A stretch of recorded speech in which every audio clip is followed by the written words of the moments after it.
हरिओम नमो नमः। आज अपने उपनिषद की चर्चा में हम लोग फिर आगे बढ़ेंगे।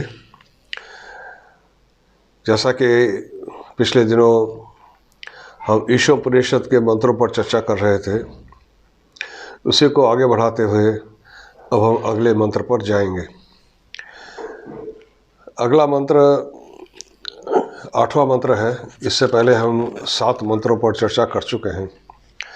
8वें मंत्र को पढ़ने से या उस पर चर्चा करने से पहले थोड़ा सा हम पिछले मंत्रों पर निगाह डाल लें, दृष्टि डालें, और जिससे कि उसकी निरंतरता हमें समझ में आए। और उसी को हम पर उससे पहले एक बार इस मंत्र को पढ़ लेते हैं जिस पर आज हम चर्चा करेंगे। सपर्यगात् शुक्रम अकायम अवरणम अस्राविरम शुद्धम अपाप विद्धम कविर्मनीषी परिभूः स्वयंभूर्याथा तथ्योर्थान विदधात् शाश्वतीभ्यः समाभ्यः। यहाँ जो कहा है इसको पदच्छेद करें एक बार। सह मतलब वह, पर्यगात् शुक्रम अकायम अव्रणम अस्नाविरम शुद्धम अपाप विद्धम कविर्मनीषी परिभूः स्वयंभूः याथा तथ्यतः अर्थान व्यदधात् शाश्वतेभ्यः समाभ्यः। यहाँ पे जो सह कहा है, स मतलब वह किसके लिए कहा, इसीलिए हम थोड़ा पीछे के मंत्रों की तरफ एक बार दृष्टि डालेंगे, जहाँ पर कहा गया है 5वें मंत्र में तदेजति तन्नेजति तद्दूरे तद्वंतिके तदंतरस्य सर्वस्य तदु सर्वस्यास्य बाह्यतः। वह चलता भी है, नहीं भी चलता है, वह दूर भी है, पास भी है, वह सबके भीतर भी है और बाहर भी है। और इस प्रकार से वह सभी विरोधी बातों का उसमें समावेश है।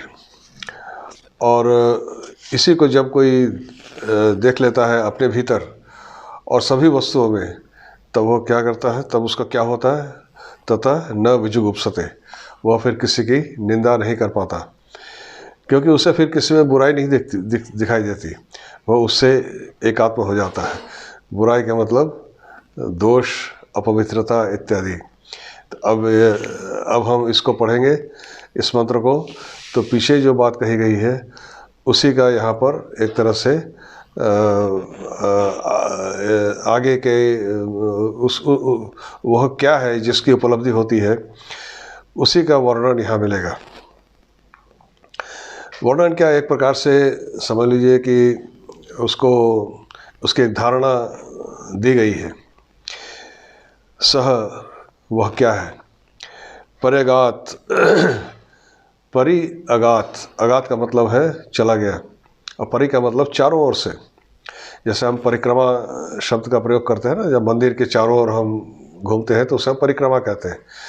तो चारों ओर, हर दिशा में, सर्वत्र वह चला गया, मतलब वह पहुंचा हुआ है। और अकायम शुक्रम अकायम अव्रणम। शुक्रम का मतलब होता है पवित्र। वह कैसा पवित्र, जो अपवित्र को भी पवित्र कर दे। जैसे प्रकाश के आने से अंधकार दूर हो जाता है, उसके आने से सारी अपवित्रता दूर हो जाती है। जैसे हम लोग कभी कोई पूजा करते हैं तो पंडित जी सबसे पहले आपको जो मंत्र पढ़वाते हैं वो क्या होता है, अपवित्रम पवित्रो वा सर्वावस्थां गतोपि वा यः स्मरेत् पुंडरीकाक्षं सभज्जभ्यंतर शुचिः। अपवित्रम पवित्रो वा, अपवित्र को पवित्र कर देने वाला। तो जिस प्रकार प्रकाश आने से अंधकार स्वयं दूर हो जाता है, इसकी पवित्रता ऐसी है कि उसके आने पर किसी प्रकार की अपवित्रता ठहर नहीं सकती। इसी को कहा गया शुक्रम। अकायम, काय का मतलब होता है शरीर, काया फॉर्म। काया शब्द से आप परिचित हैं। काया का मतलब होता है शरीर, एक आकृति, शरीर, शारीरिक आकृति। उसकी कोई काया नहीं है, उसका कोई शरीर नहीं है। जब काया नहीं है तब क्या कहते हैं, अकायम अव्रणम। व्रणम कहते हैं घाव लगना। जब शरीर होता है तो उसमें कहीं ना कभी कट जाता है, कोई घाव लग जाता है, कभी फोड़ा फुंसी कुछ ना कुछ हो जाता है। तो जब शरीर ही काया ही नहीं है तो न कोई घाव है, न कोई आघात है, न कोई छिद्र है, न कोई फोड़ा फुंसी, कुछ नहीं। अव्रणम, तो अव्रणम से मतलब किसी प्रकार का कोई उसमें घाव नहीं है। अव्रणम अस्नाविरम, स्नायु कहते हैं नर्व्स को, नर्वस सिस्टम, जिससे के द्वारा हम किसी चीज़ को अनुभव करते हैं। हमारे पूरे शरीर में एक स्नायुओं का जाल बिछा हुआ है, चाहे वो हमारी आँख हो, कान हो, नाक हो या त्वचा हो। हमारी आँखों के का जो पर्दा है, रेटिना, उसके पीछे स्नायु है जिससे ऑप्टिकल नर्व्स कहते हैं। जब भी हम कोई दृश्य देखते हैं वह दृश्य रेटिना पर पड़ता है कैमरे की छाया की तरह से, और वह उन स्नायु के माध्यम से हमारे मस्तिष्क में चला जाता है, और वहीं पर हम उसका वो अच्छा बुरा लगना उसको हम भोग करते हैं। तो इसी तरह से हमारी त्वचा है। हमें शरीर में कहीं पर भी कोई स्पर्श करे हमें तुरंत पता लग जाता है। क्यों? क्योंकि हमारी त्वचा, ये जो स्किन है, चमड़ा, इसके पीछे स्नायुओं का नर्व्स का एक जाल है, और जैसे ही कोई स्पर्श करता है हमें तुरंत उस स्पर्श की अनुभूति हमें हो जाती है। तो जब उसका शरीर ही नहीं है तो कोई स्नायु भी नहीं है, कोई स्नायु का जाल भी नहीं है। अर्थात वह न तो सुख भोगता है, न दुख भोगता है। वह सुख दुख के भोग से परे है। उसका कोई शरीर नहीं है तो सुख दुख कहाँ से भोगेगा? तो यह अकायम अस्नाविरम। फिर शुद्धम अपाप अविद्धम, इन दोनों शब्दों को एक साथ पढ़ना है। जो पाप से विधा हुआ नहीं है उसी को हम शुद्ध कहते हैं। कैसे?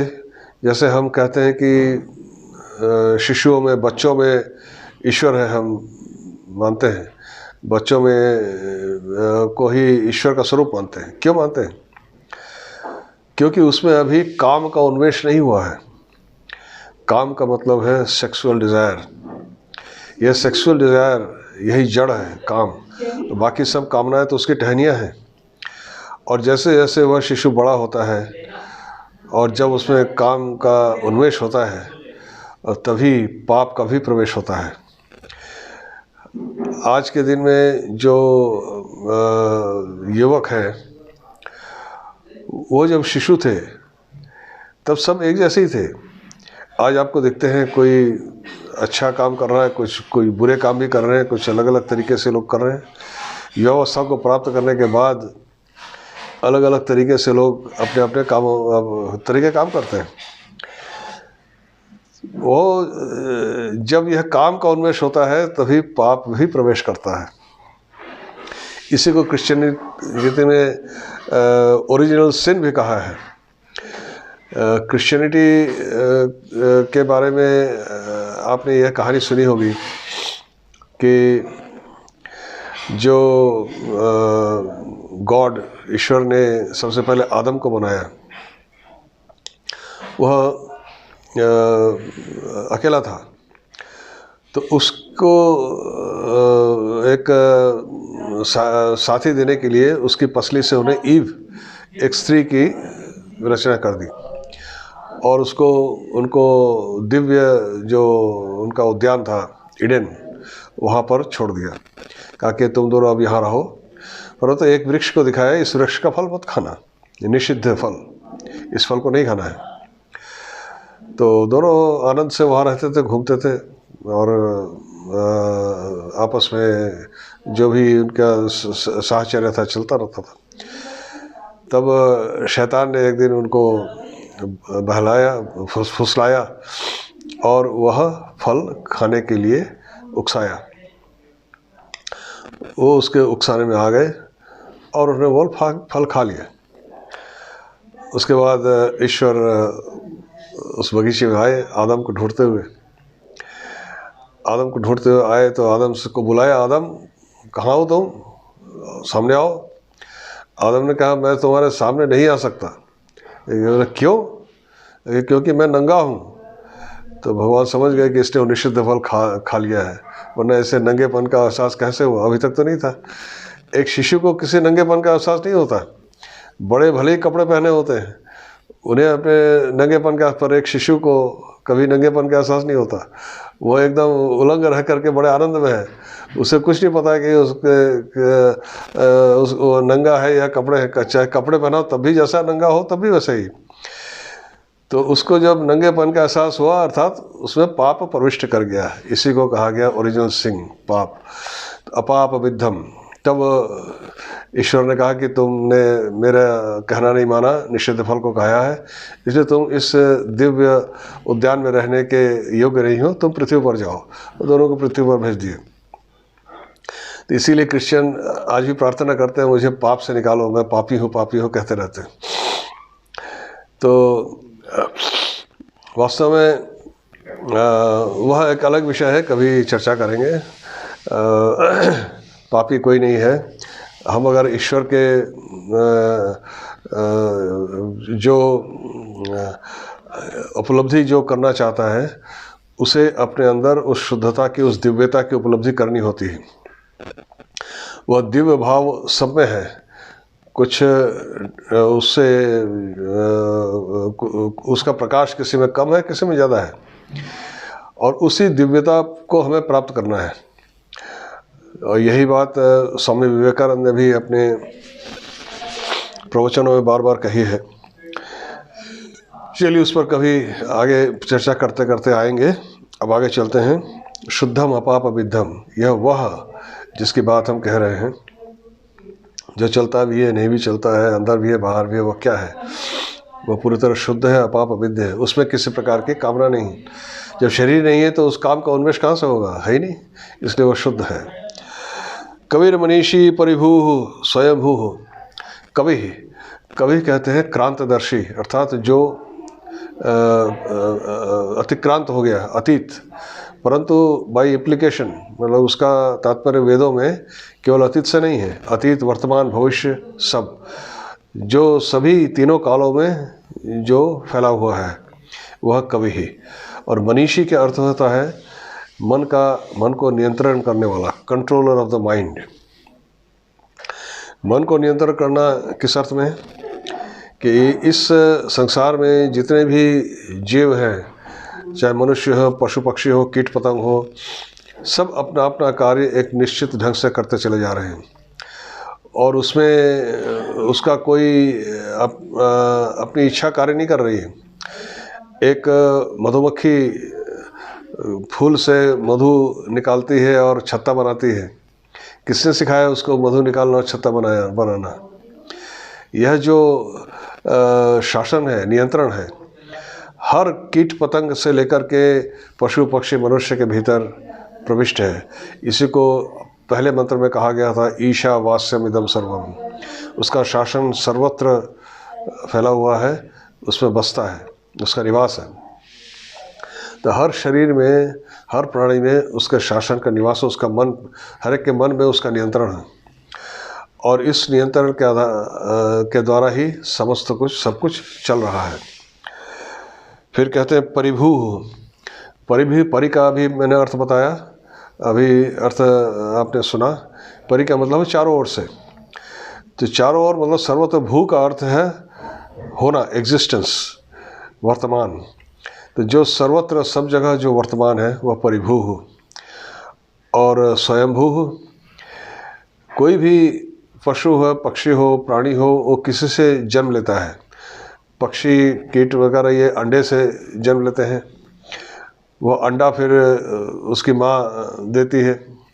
उसी प्रकार से कोई भी जीव है, स्तनधारी जीव है, वो योनि से प्रकट होते हैं, उनका प्रसव होता है। इसी प्रकार कहीं से कहीं उसका वह जो है उत्पन्न होता है, तो किसी के माध्यम से उत्पन्न होता है। इसको किसने उत्पन्न किया? वह कौन है जिसने इसको उत्पन्न किया? कोई नहीं है। तो स्वयंभू, यह स्वयं ही है, स्वयं ही उत्पन्न होने वाला है, इसीलिए इसको स्वयंभू कहा। और क्या क्या कह रहे हैं फिर, याथा तथ्यो अर्थान वेदधात। याथा तथ्यो, याथा तथ्य मतलब एज इट इज़, जैसा होना चाहिए। यथा तथ्य, जैसा होना चाहिए वैसे। अर्थान मतलब कार्यों को, ड्यूटीज़, कार्यों को वेदधात दिया। किसको दिया? कार्यों को दिया कि ये जो समस्त विश्व ब्रह्मांड में जो कार्य चल रहा है वो चलता रहे। किसको दिया है? शाश्वतीभ्यः समाभ्यः। शाश्वती, समा का अर्थ है वर्ष, यह स्त्रीलिंग में शब्द है इसलिए शाश्वती भी स्त्रीलिंग में किया। शाश्वतीभ्यः समाभ्यः, वर्ष का मतलब है समय, या यो कहें प्रजापति जो सृष्टि कर रहे हैं। सृष्टि में को चलाने में कौन कौन अपनी ड्यूटी निभा रहा है। जैसे हम देखते हैं सूर्य का उदय होना, अगर सूर्य का प्रकाश न हो, उसका ताप न हो, तो क्या यहाँ जीवन चल सकता है? उसी प्रकार जो हमारे यहाँ ऋतुएं बदलती हैं, ग्रीष्म काल में समुद्र से जल खींच करके भाप बनता है, वही मेघ बन पर वर्षा होती है, फिर उस वर्षा के जल से सब कुछ सिंच जाता है, फसल उत्पन्न होता है। और नदी इत्यादि झरने सर्वत्र उस जल के द्वारा ही जीवित हैं। वायु अपना प्रभावित हो रहा है, उस वायु अगर ना हो तो हम सांस लेकर के जीवित हैं। तो यह वायु अपना काम कर रहा है, सबको श्वास प्रदान कर रहा है, तो सबको उसकी उसकी ड्यूटी दे दी। और यह शाश्वतीभ्यः समाभ्यः मतलब सभी कालों में, सभी समय के लिए, सर्वदा के लिए, चाहे भूत हो, वर्तमान हो, भविष्य हो, सभी कालों के लिए उसने सबको, सभी पदार्थों को उसकी जो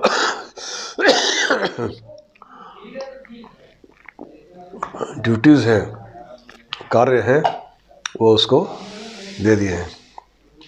इस मंत्र का यही भाव है। इसे बता दिया कि किस प्रकार से वह क्या है। न तो वह उसका कोई काया नहीं है, उसका कोई स्नायु नहीं है, शुद्ध है, अपाप अविद्य है, पवित्र है और सर्वत्र व्याप्त है।